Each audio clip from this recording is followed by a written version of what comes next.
morning, everybody. Good morning. Currently, you guys are sitting in Bellevue East High School, and you're a part of the school system, whether that be a student, a teacher, a counseling, or a school nurse. Therefore, you know the normalities that go into how a in-person school works. But what if you need something more flexible to fit into your schedule? Sometimes that is when homeschooling comes in for students. Have you ever imagined being homeschooled, or maybe even imagined it for your own children? Even if not, this information could be valuable as your life goes on if you change your mind.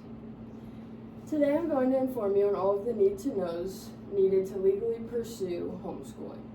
It is important to know all of the formalities because we want a good, well-rounded education for all students that meet the criteria necessary. A close friend of mine was homeschooled for all of his life up until junior year, and we have had many in-depth conversations on how that was for him and how it equivalated to my in-person education. Many of you may know somebody that has been homeschooled, or maybe you don't know. Maybe you're walking around the hallways and someone was homeschooled and you just aren't as informed. Homeschool is a great flexibility option for people that struggle to find time to send their children to school and think that they should do it better at their own home. But there are many things that you should know, including the registry process to let your state know that you're deciding to homeschool, curriculum requirements, and a final assessment or graduation piece. Now I'll discuss the formalities. To begin, once it is decided that homeschool is your preferred option of education for your child, the first step is registering with your state. The first step of that will be to enroll your exempt private school to the Nebraska Department of Education, and you'll fill out their filing registry forms. You can do this online or via mail on a paper option. According to the Homeschool Legal Defense Association website, there are 3 steps: sending in a birth certificate, filing a statement of exemption, election, and assurance, and then the other filing of the parent authorization representative form.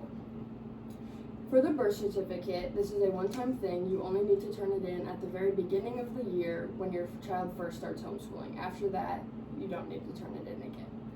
This is for identification purposes, and it ensures the Department of Education knows the source of education your child is receiving.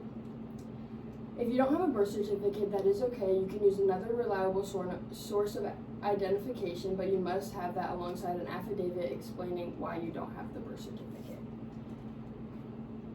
Next is the filing of the statement of election and assurance.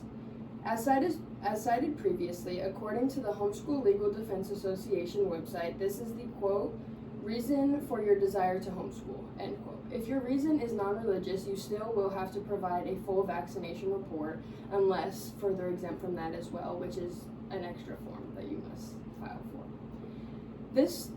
This form will show your agreement to provide the necessary criteria to teach your child. This must be filed before July 15th of each year that your child is homeschooled. Finally, you must file the authorized parent representation form yearly.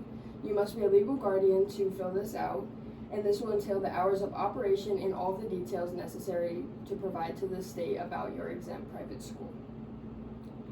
This also must be filed by July 15th each year. After covering the process of informing those of the importance about the choice of homeschool, we must now cover the requirement for curriculum. Now, in order to fully understand homeschool as an option, you must understand the curriculum requirements to ensure your child is getting a well-rounded education. Shockingly, there are not that many specific requirements that you must meet when homeschooling your child. You have a couple of choices on how the information will be taught to your child. Charles Albanese writes in the article Homeschooling in Nebraska, A Guide for Parents, quote, you can use textbooks, workbooks, online programs, or even create your own lessons based off your child's interests, end quote. However, it is important to teach the basics of the starting 5, the language, arts, math, science, social studies, and health. Those are going to be your 5 basics that you're going to see in a public school and in a homeschool. Alongside curriculum requirements, there are also hours of instruction that are required. According to Albanese, he quotes, elementary school students need 1,032 hours in total to be completed, and high school students need 1,080 hours, end quote. Now that we have covered what is needed to be learned in the curriculum, we must turn our final attention to the end-all be-all that is completion or graduation. Lastly, in all forms of education, there is a start and there is an end. That is not much different when it comes to homeschool. Of course, you're not going to be in homeschool forever. High school students in person typically will meet a certain standard of criteria, whether that be a certain amount of credits or a certain amount of hours attended.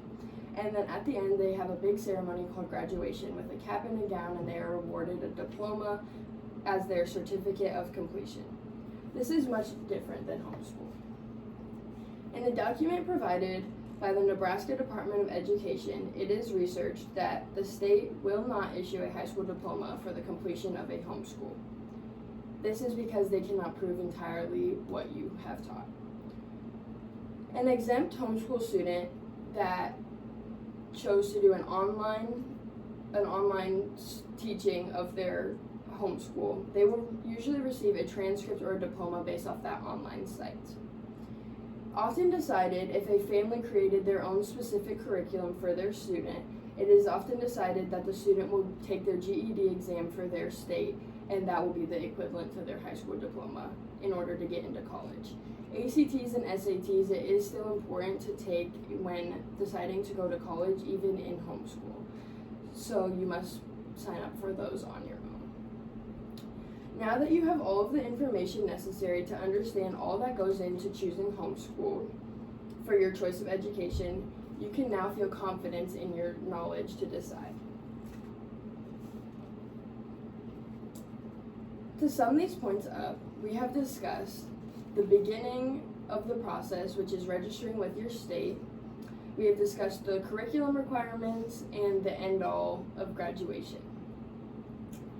So when navigating homeschooling, if that is your decision, please think back to what you have learned here today and go through all of the legalities in order to get your child the well-rounded education they deserve.